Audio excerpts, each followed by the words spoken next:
Oi pessoal, tudo bem? Sejam todos bem-vindos, aqui é a Aline. Hoje eu vou trazer para vocês 5 dicas de livros de história. Para quem quer estudar alguns períodos da história, eu trago aqui livros muito bons e bem didáticos. Bora lá?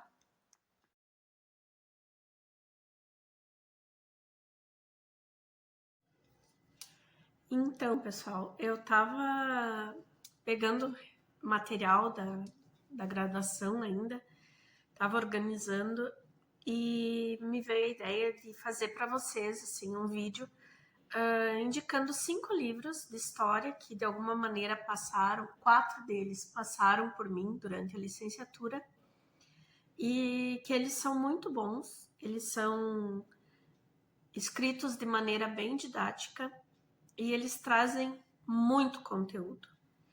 O primeiro que eu quero mostrar para vocês, que eu quero indicar, é História do Brasil, do Boris Fausto.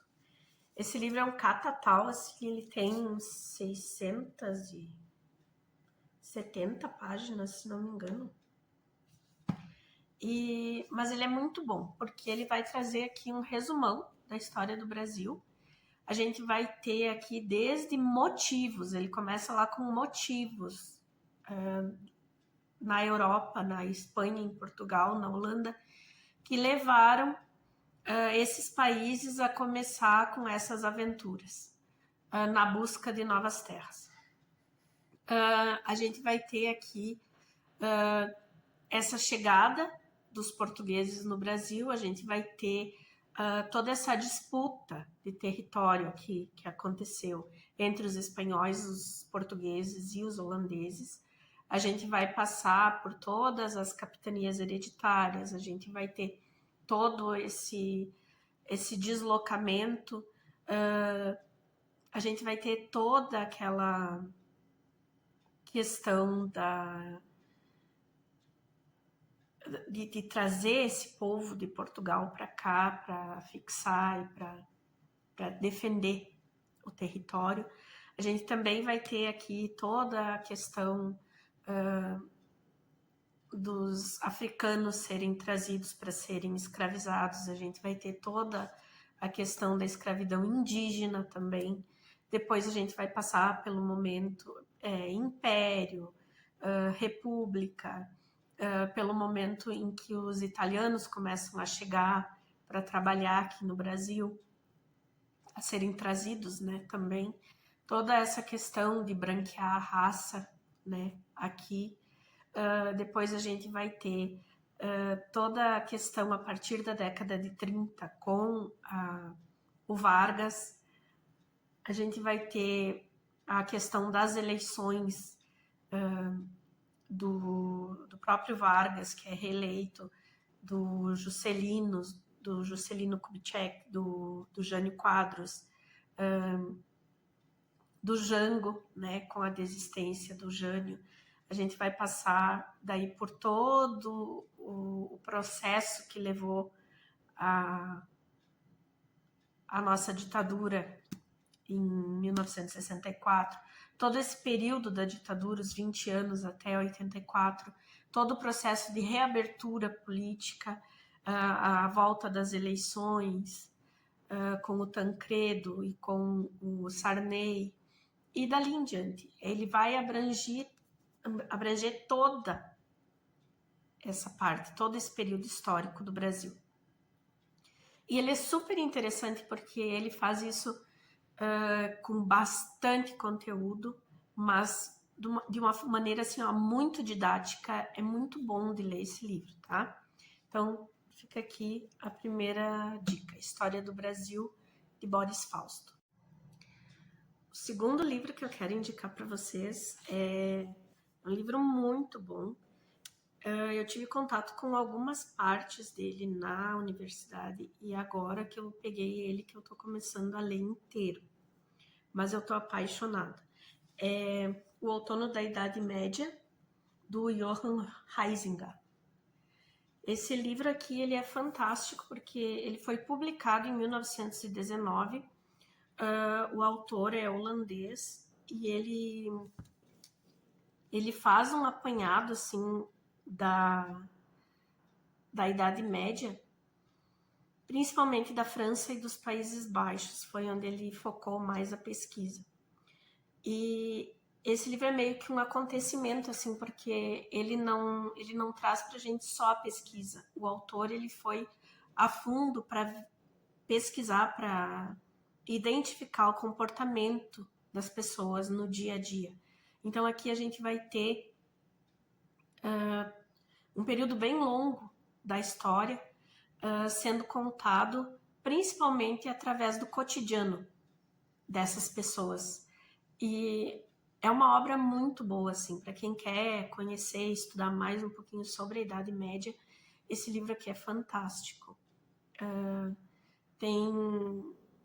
Ele virou um queridinho, né? Como não era para menos. E eu tô lendo ele agora desde o início, assim, e eu tô adorando. Então fica aqui mais essa dica. Aqui no verso do livro tem uma partezinha que diz assim, ó. Quando o mundo era 5 séculos mais jovem, tudo o que acontecia na vida era dotado de contornos bem mais nítidos que os de hoje. Entre a dor e a alegria, o infortúnio e a felicidade, a distância parecia maior do que para nós. Tudo o que o homem vivia ainda possuía aquele teor imediato e absoluto que a felicidade e a dor até hoje têm no espírito infantil. Cada momento da vida, cada ato, era cercado de forma enfática e expressiva, realçado pela solenidade de um estilo de vida rígido e perene. Até hoje, o que os historiadores mais admiram nessa obra foi justamente o fato do autor ter conseguido extrair isso da Idade Média. O dia a dia, o sentimento da pessoa comum, tirar da história, tirar a história da Idade Média só daquelas questões políticas e de religião, mas adentrar no âmago da sociedade mesmo. É incrível esse livro, gente, eu super indico. Um outro livro que eu quero indicar para vocês, ainda ele pega ali no século XVIII, que é o Grande Massacre de Gatos e outros episódios da história cultural francesa, do Robert Darnton. O Darnton, ele é um historiador que se especializou em história da França no século XVIII. Então ele pega a parte do iluminismo e ele já pega algumas revoluções que ocorreram ali. E como uma dessas revoluções, ele vai narrar para nós que é o Grande Massacre de Gatos, que foi feito por artesãos que estavam indignados com as condições em que viviam e por algum motivo acharam graça de fazer esse massacre de gatos. Aqui ele vai nos contextualizar sobre o papel do gato na Idade Média. Então, assim, o bichano já não era muito bem visto, porque ele sempre foi associado à bruxaria, ao mal, à feitiçaria, enfim, e ele sempre teve esse lugar à parte na vida das pessoas simples. Aqui o que vai acontecer é que numa gráfica, num lugar grande, onde haviam diversos artesãos trabalhando, haviam cerca de 20, 25 gatos por ali. Mas a gente também tem que entender que o gato era usado como caçador de rato. Então, num lugar onde sempre teve que haver grande quantidade de material ou de alimento estocado, o gato era uma arma contra o rato. Mas em especial nessa gráfica, a mulher do dono, na verdade, ela tinha paixão por uma gata em específico. E o povo era muito mal alimentado. Eles trabalhavam horas e horas e às vezes a comida que eles recebiam ainda era uma comida estragada. enquanto os gatos recebiam a melhor comida, que era servida no dia a dia. E ele vai nos contar essa história, trazendo toda essa questão do gato já não ser bem quisto, e ainda que o gato sendo visto como um ser que estava sendo melhor tratado que os funcionários. E ele vai nos contar. Durante a Revolução, durante a Reforma Protestante, tô com a Revolução na cabeça, tem a história também de que eles teriam pego um gato na rua, raspado o pelo do gato e colocado uma roupa para que ele parecesse um padre, e enforcaram esse gato. Então, assim, a gente vai ver aqui atrocidades que eram cometidas com os bichanos. Eu fico muito triste nesse ponto, porque eu sou uma pessoa que gosta de bichanos, eu tenho 3 gatinhos, assim, mas a gente conhecer a história é sempre importante, né? E além disso, esse livro traz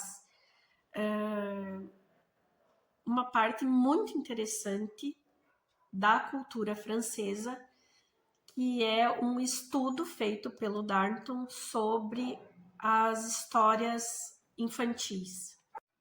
Durante os estudos do Darnton, desse período da França, do século XVIII, ele também fez um estudo que, para mim, foi a parte mais interessante desse livro, que é a questão das histórias infantis.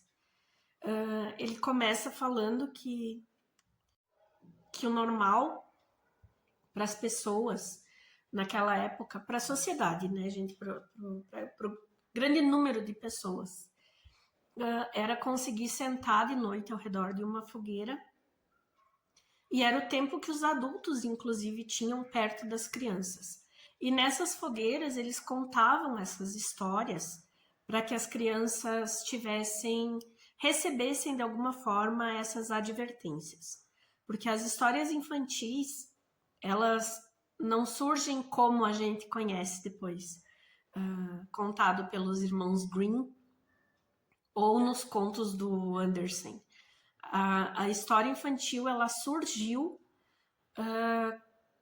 com esse intuito de advertência, para advertir as crianças sobre andar sozinho na mata, sobre sair de perto dos grandes grupos. A gente tem que entender que nesse momento da história, qualquer pessoa era um problema para a criança, porque a quantidade de violência no qual as crianças estavam inseridas diariamente era enorme. Então a gente vai ter aqui uma análise bem aprofundada do conto da Chapeuzinho Vermelho, por exemplo, que o conto original era de uma criança que tinha que levar a comida para casa da avó, e que no meio da floresta, nesse trajeto, enfim, que a criança tinha que fazer, a criança tinha que prestar atenção para não ser atacada pelo lobo. E na história original da Chapeuzinho Vermelho, que ele vai relatar aqui para nós, ela é bem diferente da história que chegou até nós. E ela vai ter toda uma conotação, inclusive, sexual. Então, assim, aqui também ele vai falar do conto do Barba Azul. São diversos contos, gente, que ele vai narrar aqui, do João e da Maria, que já conta a história, o João e Maria, de uma família que precisa abandonar as crianças porque não tem como alimentá-las, o que era uma realidade, infelizmente, para a maioria dos camponeses. E daí ainda essa questão do alguém vai te oferecer um doce, ou imagina tu tá sendo abandonado na floresta porque a tua família não tem condições de te alimentar, e tu dá de cara com uma casa de pão, com uma casa de doce. E o que vai acontecer com essa criança lá dentro? Então, assim, é fantástico. São análises maravilhosas. Esse livro aqui é um queridinho da minha vida e eu super indico. Quem puder, leia. Quarto livro que eu vou mostrar para vocês agora também se tornou um queridinho da minha vida, que é o SPQR da historiadora Mary Bird. Aqui nós temos o Cena dos Populus Queromanos, que é o Senado e o povo de Roma. Esse livro aqui ele vai nos trazer, são 10 séculos, é 1 milênio da história de Roma, desde as histórias da fundação até o fim do Império, até a queda do Império.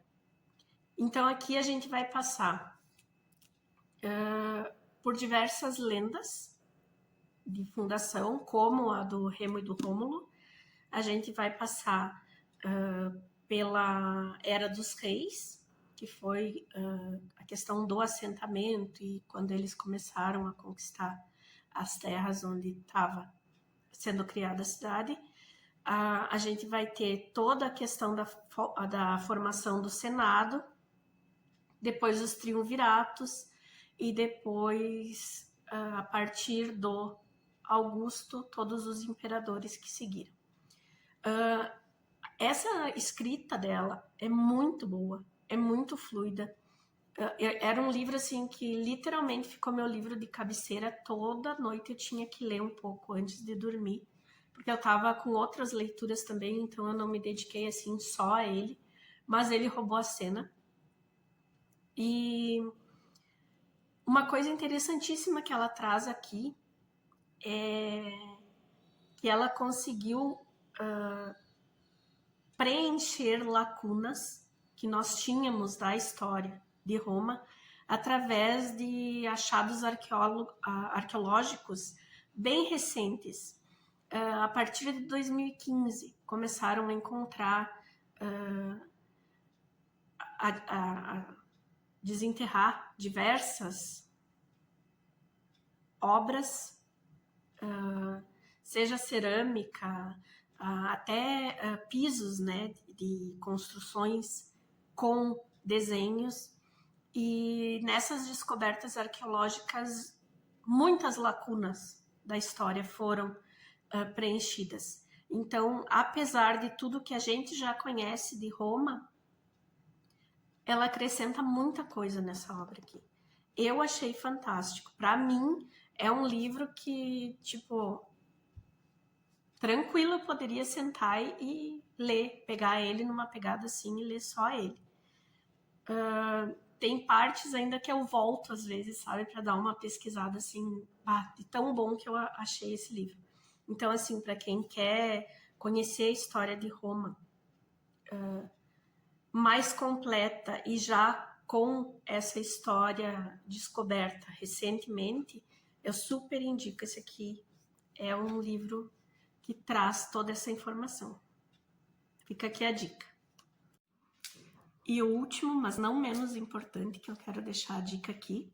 Eu tô sem ele aqui em casa agora, mas eu vou deixar a imagem dele por aqui, que é a arqueologia da repressão e da resistência. É uma história da ditadura na América Latina das décadas de 1960 a 1980, do Pedro Funari. Esse livro, ele é muito importante, ele é muito interessante. Eu utilizei ele como base para minha pesquisa do artigo que eu escrevi para a conclusão da minha pós-graduação, que eu fiz sobre arqueologia forense, e foi a arqueologia da repressão. Esse livro ele vai trazer para nós um conhecimento sobre essas 2 décadas de repressão, de ditadura que nós tivemos na América Latina. Ele vai trazer em diversos países. Ele vai trazer no Brasil, na Argentina, no Uruguai, no Paraguai, na Bolívia e no Chile. E lendo esse livro, a gente vai entender o porquê que cada país lidou de uma maneira diferente e ainda lida com a questão da ditadura e da repressão nessas décadas. A gente vai entender as políticas que ainda hoje vigoram, tanto no Uruguai quanto na Argentina, sobre reconhecimento e busca de pessoas que foram sequestradas e que desapareceram nesse período. A gente vai ter aqui a questão do Chile, que foi também, o golpe de Estado lá também foi uma coisa bem tensa. E até esse livro ele é ótimo para a gente entender esse momento do nosso país. Eu tive o privilégio de, em 2010, eu fui para a Argentina no ano em que eles estavam comemorando o bicentenário da Revolução. E eu estive na Praça de Maio e eu tive contato com algumas das mães que ainda se encontram lá. E é surreal, assim, a gente vê que quando o povo conhece a sua história, sabe o que passou, tem o direito e é endossado pelo Estado para ter esse direito de continuar questionando, de procurar, de querer resposta para o que aconteceu com os seus entes queridos. E eu tive na pós-graduação que eu fiz em Cultura Material e Arqueologia, como eu já disse, eu optei por escrever o artigo sobre arqueologia forense e o meu orientador foi o professor José Maria Mas, que ele é uruguaio e ele é o arqueólogo que foi responsável pelas escavações nos lugares onde foram encontrados os restos de diversos desaparecidos políticos. E ter esse contato com o professor Mas para mim foi maravilhoso, porque eu tive acesso a documentos e eu tive acesso a partes da investigação, assim, no sentido de leitura, né, de várias publicações do professor, e ter esse contato com ele, assim, para me explicar como foram organizadas e feitas essas buscas, né. E também o professor Mas, ele já trabalhou em diversas outras escavações na Europa, não necessariamente de desaparecidos políticos, né? Mas também porque ele trabalhou com o pessoal da ONU durante um tempo, então, tipo, a experiência dele é riquíssima. E eu me considero muito sortuda por ter tido esse contato com o professor. Nesse livro, então, a gente vai ter toda essa parte da história, inclusive da Operação Condor, do que foi a Operação Condor e como ela atuou durante a ditadura. E a gente vai ter realmente essa visão do que aconteceu e de como isso se desdobrou em todos os países envolvidos, sabe? Então, no Uruguai, na Argentina, a gente teve essas escavações, foram encontrados diversos restos mortais de pessoas desaparecidas no período. Aqui no Brasil, durante um tempo também foram retomadas algumas investigações e eu acho que é super importante, assim, agora que a gente tem informação, que a gente tem acesso a essa informação, procurar ler e procurar entender mesmo o que aconteceu nesse período, tá? Então, essa é a minha dica, tá? É a quinta dica de hoje. Eu espero que vocês deem uma chance, que vocês leiam. Comentem comigo aqui se vocês já leram algum desses livros, se vocês têm interesse. e deem uma chance, tá? Porque são obras maravilhosas, são super didáticas e com certeza vocês vão tirar proveito dessas leituras. De hoje eu vou ficando por aqui. Muito obrigada por me acompanharem. Eu espero que vocês deem uma chance para esses livros, que são todos muito bons, muito didáticos. E obrigada por ficarem comigo até aqui. Beijos e até a próxima. Tchau, tchau.